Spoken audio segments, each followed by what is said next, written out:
देख सकते हैं यहाँ से आपका क्लास 6 के 5वां अध्याय का क्वेश्चन आंसर पार्ट स्टार्ट होता है। तो बिल्कुल आप बने रहेंगे तो आप पूरे सभी क्वेश्चन आंसर पार्ट को आसानी से यहाँ पर आप बिल्कुल आसान भाषा में यहाँ से आप प्राप्त कर सकते हैं। तो देखिए आपका पहला क्वेश्चन है कि तालिका 5.5 के स्तंभ 1 में दी गई लंबाई के का उनके मापन के लिए स्तंभ 2 में दिए गए मात्रकों में से मात्रक को मिलान कीजिए, उपयुक्त मात्रक को मिलान कीजिए। तो जैसा कि आप देख पा रहे हैं बिल्कुल आसानी से आप यहाँ से मिलान देख करके कर सकते हैं। जैसा कि हमने यहाँ पे लिखा है दिल्ली, आपका यहाँ पे लिखा हुआ है दिल्ली एवं लखनऊ के बीच की दूरी, तो इसको किलोमीटर में बिल्कुल सही आंसर हो जाएगा। नेक्स्ट है सिक्के की मोटाई, तो आपका ये क्या हो जाएगा मिलीमीटर में मापा जाएगा। सिक्के की मोटाई बहुत छोटा मात्रक से मापा जाएगा मिलीमीटर से। रबर की लंबाई को आप बिल्कुल सेंटीमीटर से माप सकते हैं। जो रबर आपको इरेज करने के लिए होता है, मिटाने के लिए, तो उसको हम लोग किससे मापते हैं सेंटीमीटर से। नेक्स्ट आपका है विद्यालय के मैदान की लंबाई, आपको इसको मीटर से मापना है। तो बिल्कुल आप प्रथम क्वेश्चन को बिल्कुल आसानी से समझ गए होंगे। तो हम लोग चलते हैं नेक्स्ट क्वेश्चन पर। अब क्वेश्चन नंबर 2 है आपका। क्वेश्चन नंबर 2 में देखिए बच्चों कहा जा रहा है आपको टिक लगाने के लिए। यदि आपने पाठ को पढ़े हैं तो बिल्कुल आसानी से इस सारे क्वेश्चन को आसानी से कर पाएंगे। जैसा कि क नंबर में कहा जा रहा है कि एक पौधे सड़क पर चलती कार की गति सरल रेखीय गति का उदाहरण है, तो बिल्कुल ये सही हो जाएगा। नेक्स्ट क्वेश्चन आपका है कोई वस्तु यदि समय के साथ किसी संदर्भ बिंदु के सापेक्ष अपनी स्थिति में परिवर्तन हो करती है तो वह गति में है, तो बिल्कुल ये भी सही हो जाएगा। संदर्भ बिंदु क्या होता है हम लोगों ने पाठ में देखा था, 1 किलोमीटर बराबर 100 सेंटीमीटर होता है, तो ये बिल्कुल गलत हो जाएगा आपका। तो बिल्कुल आपने क्वेश्चन आंसर पार्ट सही मिलान और गलत की कर लिए। देखिए क्वेश्चन नंबर 3 में कहा जा रहा है कि निम्न में कौन सा लंबाई मापने का मानक मात्रक नहीं है, तो किलोमीटर है, सेंटीमीटर है, किलोमीटर है, ठीक है, मिलीमीटर भी है, लेकिन आपका बलिष्ठ जो है ये आपका लंबाई मापने का मानक मात्रक नहीं है। तो बिल्कुल ये आपका ऑप्शन नंबर घ बिल्कुल राइट हो जाएगा। नेक्स्ट क्वेश्चन अब क्वेश्चन नंबर 4 आपका है कि अपने घर एवं विद्यालय उपलब्ध विभिन्न पैमाने अथवा मापन के फीते लीजिए। अपने घर एवं विद्यालय में उपलब्ध विभिन्न पैमाने अथवा मापन के फीते को क्या कीजिए लीजिए। फिर उसके बाद देखिए क्या कहा जा रहा है कि सही पैमानों में प्रत्येक द्वारा मापे जा सकने वाले लघुत्तम मान को ज्ञात कीजिए। अपने परीक्षणों को तालिका में लिखिए। तो देख सकते हैं क्वेश्चन नंबर 4 का उत्तर हमने साफ सुथरी भाषा में एकदम लिखा है। आप यहाँ से बिल्कुल नोट कर सकते हैं। जो भी बच्चे बिहार बोर्ड से क्लास 6 के साइंस का अध्ययन कर रहे हैं बिल्कुल आप आसानी से यहाँ से नोट कर सकते हैं। स्केल किताब टैप उपकरण का प्रकार ये माप का सबसे छोटा मान है, और इसमें आपको देख सकते हैं 15 सेंटीमीटर स्केल 1 mm से, ठीक है, माप का सबसे छोटा मान। तो जैसे स्केल होता है, स्केल को हम लोग 1 mm से बिल्कुल उसका सबसे छोटा मान रखते हैं। जैसे किताब को किस में मापते हैं सेंटीमीटर में, लंबा या टेप रोल को किस में मापते हैं 1 सेंटीमीटर या इंच के द्वारा। तो बिल्कुल आप इसको नोट कर सकते हैं। एक तरफ जैसे कि ये आपको लिखा हुआ उपकरण था और इसका छोटा मान लिखना था, तो ये हमने बिल्कुल आपको प्रोवाइड कर दिया। आप बिल्कुल आसानी से यहाँ से नोट कर सकते हैं। अब आपका यहाँ से क्वेश्चन नंबर 5 को देखना है। देखिए कहा जा रहा है कि मान लीजिए आपके विद्यालय एवं घर के बीच की दूरी 1.5 किलोमीटर है। इसे मीटर में व्यक्त कीजिए। इसे किस में व्यक्त कीजिए मीटर में व्यक्त कीजिए। 1.5 किलोमीटर को यदि मीटर में व्यक्त करना हो तो कितना होगा 1500 मीटर होगा। और कैसे होगा बिल्कुल हम लोग अब देख लेते हैं इसके उत्तर में। तो देख सकते हैं 1.5 किलोमीटर को आपको मीटर में बदलना है, तो क्या करेंगे हम 1 किलोमीटर बराबर 1000 मीटर होता है, तो हम 1.5 किलोमीटर में आपको 1000 से गुना करेंगे, तो पॉइंट उड़ेगा यहाँ पर नीचा में 10 हो जाएगा, 1 पर शून्य 10 हो जाएगा और 0 0 कट जाएगा, और 100 आप 15 से गुना करेंगे तो कितना हो जाएगा 1500 मीटर। तो इस प्रकार से बिल्कुल आप यहाँ पे बता सकते हैं कि 1.5 किलोमीटर में कितना मीटर होगा। तो बिल्कुल आप इस क्वेश्चन को समझ गए होंगे। अब हम लोग नेक्स्ट क्वेश्चन की ओर बढ़ते हैं। अब आपका यहाँ से नेक्स्ट क्वेश्चन कह रहा है कि एक गिलास या बोतल लीजिए। गिलास या बोतल के तल के वक्र भाग की लंबाई मापिए और लिखिए। ये आपको स्वयं से कर लेना है, ठीक है, ये आपके स्वयं के लिए प्रश्न है, तो बिल्कुल इसको आप स्वयं से कर लेंगे। नेक्स्ट क्वेश्चन देखते हैं, क्वेश्चन नंबर 7 है कि अपने दोस्त की लंबाई मापिए और उसे मीटर, सेंटीमीटर और मिलीमीटर में व्यक्त कीजिए। तो चलिए इसको उत्तर को हम लोग देख लेते हैं कि कैसे इसके उत्तर बनेंगे। अगर दोस्त की लंबाई, ठीक है, मीटर में, सेंटीमीटर में और मिलीमीटर में लिखना हो तो कैसे लिखेंगे। तो देख सकते हैं जैसा कि यहाँ पर लिखा हुआ है, माना कि दोस्त की लंबाई 1.5 मीटर है, 1.5 मीटर है। तो हमें यदि 1.5 मीटर को सेंटीमीटर में व्यक्त करना हो तो 150 सेंटीमीटर हो जाएगा, ठीक है। और इसी 150 सेंटीमीटर को यदि हमें सेंटीमीटर में, देखिए 150 सेंटीमीटर हो जाएगा इस प्रकार से व्यक्त करने पर। और आपको यहाँ पे मिलीमीटर व्यक्त करना हो तो आपको देख सकते हैं 1000 से गुना करना पड़ेगा। तो इस प्रकार से आपकी कितने हो जाएंगे, 1500 मिलीमीटर हो जाएगा। तो बिल्कुल इस प्रकार से सही मात्रक में बदला जा सकता है। तो आप यहाँ से बिल्कुल ये उत्तर नोट डाउन कर सकते हैं और ये बिल्कुल उत्तर आपके परफेक्ट हो जाएंगे। सबसे पहले आपको मानना है दोस्त की लंबाई 1.5 मीटर, और 1.5 को यदि हम सेंटीमीटर में बदलेंगे ना तो आपका 150 सेंटीमीटर हो जाएगा, ठीक है, जैसा कि यहाँ पर ज्ञात किया गया है। देखिए 1.5 को हम कितना से गुना करेंगे, 100 से, सेंटीमीटर बदलने के लिए। तो इस प्रकार से आपकी 150 सेंटीमीटर हो जाएगा। और मिलीमीटर में जब बदलना हो तो आपको क्या करना पड़ेगा, 1.5 में आपको 1000 से गुना करना पड़ेगा, ठीक है। 1000 जब गुना करेंगे तो देखिए दशमलव बढ़ेगा 10 आएगा तो 0 0 कट जाएगा, तो आपको यहाँ पे 1500 मिलीमीटर हो जाएगा। तो बिल्कुल आप इस क्वेश्चन को समझ गए होंगे। अब लोग चलते हैं नेक्स्ट क्वेश्चन, क्वेश्चन नंबर 8 को देखते हैं। क्वेश्चन नंबर 8 है कि आपको एक सिक्का दिया गया है। अनुमान लगाइए कि किसी पुस्तिका के एक ओर के पूरे किनारे पर कोई रिक्त स्थान छोड़े बिना एक के बाद एक रखने पर कितने सिक्के की आवश्यकता होगी। फिर से क्वेश्चन पढ़ते हैं, आप समझिए। आपको एक सिक्का दिया गया है, अनुमान लगाइए कि किसी पुस्तिका के एक ओर के पूरे किनारे पर कोई रिक्त स्थान बिना छोड़े एक के बाद एक रखने पर कितने सिक्के की आवश्यकता होगी। पुस्तिका के उसी किनारे पर सिक्के को 15 सेंटीमीटर के पैमाना पर मापकर अपने अनुमान का सत्यापन भी कीजिए। तो बिल्कुल एक सिक्का दिया गया है, उसके आपको क्या कहा जा रहा है कि एक पेज पर जो है, एक पुस्तिका के पेज पर जो है आपको कोई रिक्त स्थान छोड़े बिना एक के बाद एक रखने पर कितने सिक्के की आवश्यकता होगी। कोई भी स्थान छूटना नहीं चाहिए। तो और इसमें सिक्कों की संख्या कितनी होगी एक पेज पर, ठीक है। तो बिल्कुल इसको हम लोग उत्तर को समझ लेते हैं। तो देख सकते हैं इसको उत्तर में आपको लिखना है 15 सेंटीमीटर के पैमाने पर एक के बाद एक रखने पर लगभग 6 से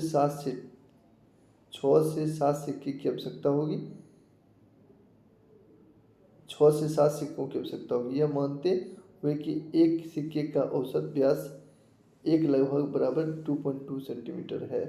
तब जो है 6 से 7 सिक्के रखे जाएंगे। लेकिन ये मानना आपको पड़ेगा कि एक औसत सिक्के का व्यास जो है लगभग 2.2 सेंटीमीटर है। तो इस प्रकार से आप लिख सकते हैं कितने सिक्के की आवश्यकता होगी, 6 से 7 सिक्कों की। अब आपका क्वेश्चन नंबर 9 है। बिल्कुल अभी हम लोग क्वेश्चन नंबर 9 को समझते हैं। देखिए सबसे पहले आपको क्वेश्चन नंबर 9 में लिखा हुआ है,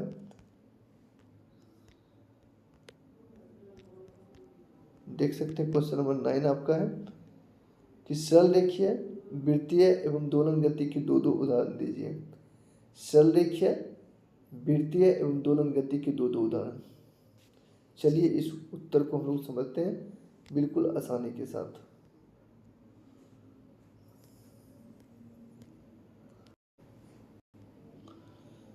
तो आपको सबसे पहले लिखना है सरल रेखीय गति। सरल रेखीय गति वह गति है जिसमें कोई वस्तु एक सीधी रेखा पर चलती है। एक सीधी रेखा पर चलती है तो उसको क्या बोलते हैं, सरल रेखीय गति। जैसे भी दिया हुआ है एक सीधी सड़क पर चलती हुई कार की गति। नेक्स्ट आपका है ऊपर से नीचे गिरता हुआ पत्थर, ये आपका सरल रेखीय गति का उदाहरण है। फिर नेक्स्ट देखा जाए तो वृत्तीय गति आ गया है, जैसा कि आपको क्वेश्चन में पूछा जा रहा था। चलिए इसके उत्तर भी आप नोट डाउन कर सकते हैं। तो वृत्तीय गति में आपको लिखना है कि वृत्तीय गति वह गति है जिसमें कोई वस्तु एक वृत्ताकार पथ पर चलती है। जैसा कि आप देख सकते हैं पृथ्वी के चारों ओर चंद्रमा की गति, पृथ्वी के चारों ओर चंद्रमा की गति। तो चंद्रमा पृथ्वी का एकमात्र उपग्रह है। तो पृथ्वी के चारों ओर चंद्रमा चक्कर लगाता है। तो इस प्रकार से ये गति जो है आपका क्या कहलाता है, वृत्तीय गति। एक पत्थर को रस्सी से बांधकर जब घुमाते हैं तो वो भी एक वृत्तीय गति का उदाहरण है। तो बिल्कुल आप वृत्तीय गति को समझ गए होंगे। अब लोग समझते हैं दोलन गति को, ठीक है। तो दोलन गति है जिसमें कोई वस्तु एक निश्चित बिंदु के आगे या पीछे, ऊपर नीचे दोहराए जाने पर गति करती है। या तो आगे पीछे या ऊपर नीचे, या फिर आप देख सकते हैं इस प्रकार से जब दोहराते हैं आगे पीछे ऊपर नीचे, तो दोहराई जाने वाली गति जो है क्या कहलाती है, दोलन गति कहलाती है। तो बिल्कुल आपने तीनों परिभाषा को अभी देखा। बिल्कुल इसको निश्चित रूप से आप नोट डाउन कर लेंगे। अगर ये वीडियो पसंद आ रही हो तो निश्चित रूप से कमेंट में बताएंगे। चलिए, तो देख सकते हैं आपका क्वेश्चन नंबर अब 11 है। क्वेश्चन नंबर आपका 10 है। अब क्वेश्चन नंबर 10 में कहा जा रहा है कि अपने चारों ओर की विभिन्न वस्तुओं पर ध्यान दीजिए। चारों ओर की विभिन्न वस्तुओं पर ध्यान दीजिए। कुछ वस्तुओं की लंबाई को मिलीमीटर में, कुछ सेंटीमीटर में और कुछ की मीटर में व्यक्त करना आसान होता है। प्रत्येक श्रेणी में 3 वस्तुओं की सूची बनाइए एवं तालिका 5.6 में लिखिए। तो बिल्कुल हम लोग इस प्रकार से लिख सकते हैं, ये आपकी लंबाई के उपयुक्त मात्रक है और इसका मापनीय वस्तु है।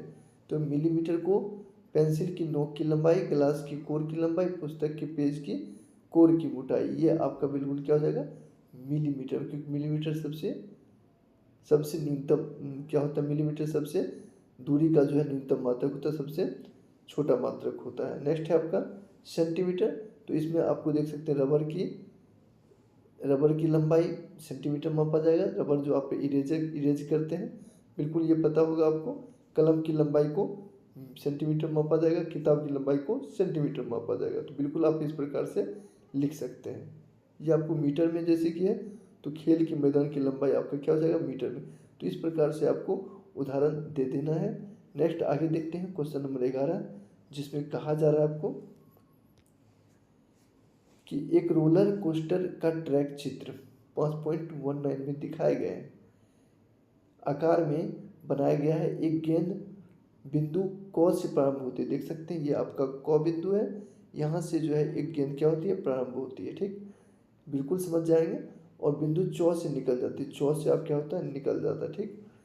रोलर कोस्टर पर गेंद की गति के प्रकार और ट्रैक के संगत भागों की पहचान कीजिए। तो जैसे जैसे ये गति क्या है बॉल, ठीक है, तो उस स्थिति पॉइंट दिया हुआ है और स्थिति पर बताना है कि कौन सी गति रही है उसकी, ठीक है। तो बिल्कुल इसके हम लोग उत्तर को देख लेते हैं।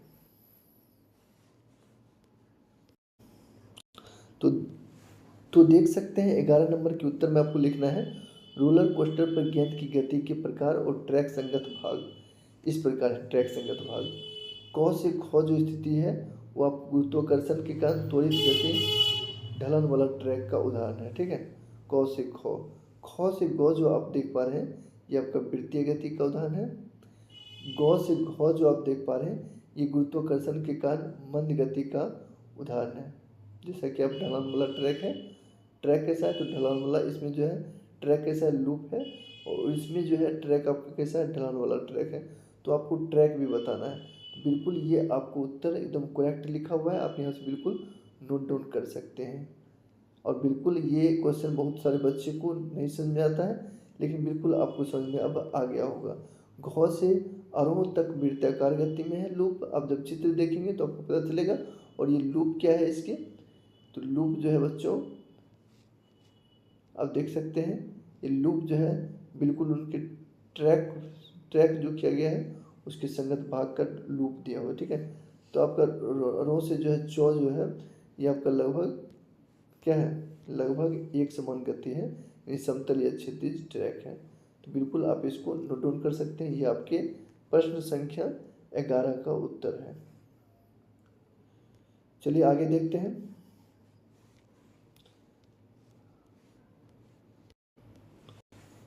आगे अब आपका क्वेश्चन नंबर 12 है, जिसमें कहा जा रहा है कि तस्नीम स्वयं 1 मीटर पैमाना बनाना चाहती है। वह उसके लिए निम्नलिखित सामग्री पर विचार करती है: प्लाईवुड, कागज, कपड़ा, लचीली रबर, स्टील आदि।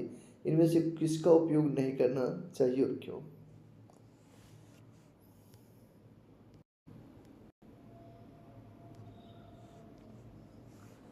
क्वेश्चन नंबर अब आपका 12 है, जिसमें कहा जाए तस्नीम स्वयं 1 मीटर पैमाना बनाना चाहती है।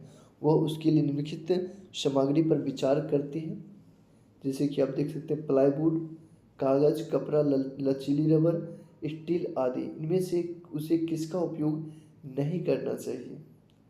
तो बिल्कुल आप उसका उत्तर आसान भाषा में समझते हैं, बिल्कुल आप समझ जाएंगे। क्वेश्चन नंबर हम लोग 12 को देख लेते हैं। तो देखिए इसके उत्तर में मैंने इस प्रकार से लिखा है, और आप बिल्कुल जहाँ से भी हैं बिल्कुल तैयारी कर सकते हैं। एकदम सटीक उत्तर मैंने यहाँ पे लाने का प्रयास किया है। क्वेश्चन नंबर 12 देख सकते हैं। उत्तर में आपको लिखना है, यहाँ से आपको नोट डाउन करने हैं कि तस्नीम को लचीला रबर का उपयोग नहीं करना चाहिए, क्योंकि रबर की प्रकृति लचीली होती है, जिसका अर्थ है कि यह आसानी से मुड़ सकती है और खिंच सकती है। एक लचीली रबर से बनाने में पैमाना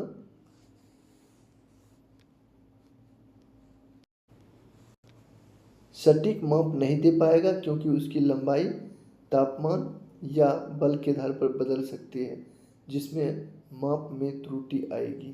तो बिल्कुल इसके उत्तर जो है आप यहाँ तक लिख सकते हैं। ये 12 नंबर प्रश्न का उत्तर था। अब आपका क्वेश्चन नंबर 13 जो है, यहाँ पे बच्चों जो भी क्वेश्चन नंबर 13 है वो आपको यहाँ पे कहा जा रहा है स्वयं करने के लिए। तो बिल्कुल आप क्वेश्चन को पढ़ लेंगे और बिल्कुल स्वयं से कर लेंगे। आइए हम लोग इस क्वेश्चन नंबर 13 के प्रश्न को भी देख ही लेते हैं। बिल्कुल जिन भी बच्चे के पास ये बुक नहीं होगा, बिल्कुल वो भी बच्चे यहाँ से तैयारी कर सकते हैं। देखिए मैं यहाँ पे क्वेश्चन दिखा दूँ आपको।